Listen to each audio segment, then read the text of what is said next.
سورہ آل عمران کی آیت نمبر 72 سورہ آل عمران کا رکو نمبر 8 اور تیسرے پارے کا 16واں رکو۔ وقالت طائفۃ من اہل الکتاب، اور کتابیوں کا ایک گروہ بولا۔ یہودی اسلام کی مخالفت میں رات دن نئے نئے فریب اور مکر کیا کرتے تھے۔ خیبر کے 12 ایسے شخص جو یہودی علماء میں سے تھے، انہوں نے باہمی مشورہ کر کے ایک مکر و فریب تیار کیا۔ انہوں نے سوچا کہ ان کی ایک جماعت صبح کو اسلام لے آئے اور شام کو مرتد ہو جائے، اور لوگوں سے کہے کہ ہم نے اپنی کتابوں میں جو دیکھا تو ہم سمجھے کہ یہ سچے نبی ہیں، لیکن جب ہم ان کے قریب گئے، پورا دن گزارا، تو ثابت ہوا کہ یہ وہ نبی نہیں ہیں جن کا ذکر توریت میں ہے۔ اور انہوں نے سوچا کہ اس حرکت سے مسلمانوں کو دین میں شبہ پیدا ہو جائے گا، لیکن اللہ تعالیٰ نے یہ آیت نازل فرما کر ان کا یہ راز فاش کر دیا، اور ان کا یہ مکر نہ چل سکا۔ مسلمان پہلے سے خبردار ہو گئے۔ وقالت طائفۃ من اہل الکتاب، اور کتابیوں کا ایک گروہ بولا، آمنو، ایمان لاؤ، بالذی انزل علی الذین آمنوا، اس قرآن پر جو ایمان والوں پر اترا، وجہ النہاری، صبح کو ایمان لاؤ۔ یعنی ان یہودیوں نے یہ منصوبہ بنایا کہ قرآن پر اور نبی کریم صلی اللہ علیہ وآلہ وسلم پر ایمان لے آؤ صبح کے وقت، یعنی ظاہر یہ کرو کہ ہم ایمان لے آئے۔ وَاکْفُرُوا آخِرَہُ، اور شام کو منکر ہو جاؤ، شام کو اعلان کر دو کہ ہم نے اس دین کو چھوڑ دیا۔ لَعَلَّهُمْ يَرْجِعُونَ، شاید وہ لوٹ کر آ جائیں، مسلمانوں کے دلوں میں شک پیدا ہو اور وہ شاید اسلام چھوڑ دیں۔ لیکن اس بات کا بھی انہیں ڈر تھا کہ کہیں ایسا نہ ہو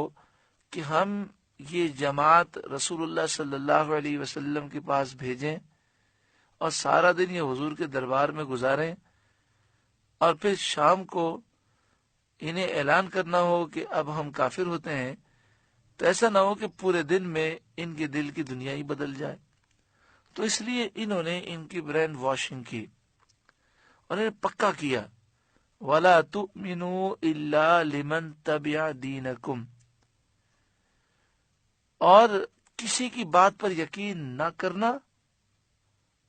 مگر اسی کی بات پر یقین کرنا جو تمہارے دین کا پیروکار ہو۔ یعنی یہودیوں کی بات کے علاوہ کسی کی بات پر تمہیں کان نہیں دھرنا، یعنی نبی کریم صلی اللہ علیہ وآلہ وسلم کی بارگاہ میں تم جا رہے ہو لیکن ان کی باتوں سے متاثر نہیں ہونا، یہ انہوں نے منصوبہ بنایا اور اپنے لوگوں کو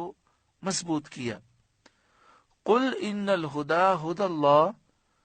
آپ فرما دیجئے کہ اللہ ہی کی ہدایت ہے، اللہ کی ہدایت کے سوا جو کچھ بھی ہے وہ باطل اور گمراہی ہے۔ ان یؤتی احد مثل ما اوتیتم، اس بات کا یقین مت کرنا کہ جو تمہیں دیا گیا ایسا کسی اور کو ملا ہے، یعنی دین، ہدایت، کتاب اور حکمت جو تمہیں ملی ہے، ایسا آسمانی دین اور آسمانی کتاب کسی اور کو نہیں ملی۔ اس بات کو دل میں بٹھا لو اور یہ سمجھ کے جاؤ کہ جو تمہیں شرف و فضیلت ہے وہ کسی کو بھی نہیں ہے۔ او یحاجوکم عند ربکم، ان لوگوں نے اپنے لوگوں کو یہ پختہ کر کے بھیجا کہ اس بات پر یقین مت رکھنا کہ یا کوئی تم سے جھگڑا کرے گا تمہارے رب کے سامنے، یعنی قیامت کے دن کوئی تم پر حجت لا سکے اور یہ کہے کہ مالک و مولا یہ سب کچھ جانتے تھے پھر ایمان نہ لائے، تو اس بات کی فکر بالکل مت رکھنا، کوئی قیامت کے دن تمہارے رب کے سامنے تم پر حجت نہیں لا سکے گا، کیونکہ تم اللہ کے محبوب ہو اور تم تو ڈائریکٹ جنتی ہو، صرف چند دن جہنم میں جاؤ گے اور پھر تو جنت میں جانا ہے، چاہے جو کچھ بھی کر لو۔ تو اس طرح انہوں نے ایک منصوبہ بنایا کہ ہماری ایک جماعت حضور کے پاس جائے گی، اور اس جماعت کو انہوں نے پختہ کیا کہ کسی کی بات پر یقین مت رکھنا، بس یہی سمجھنا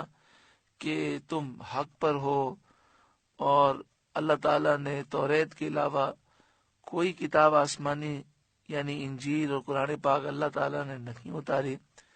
اس طرح کی سوچ دے کر وہ صبح بھیجنا چاہتے تھے اور یہ سازش کرنا چاہتے تھے۔ آیت نازل ہو گئی، ان کا راز فاش ہو گیا۔ قل اے محبوب آپ فرمائیے، ان الفضل بید اللہ،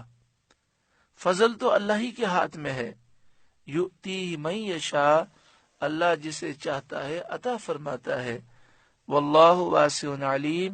اور اللہ وسعت والا علم والا ہے۔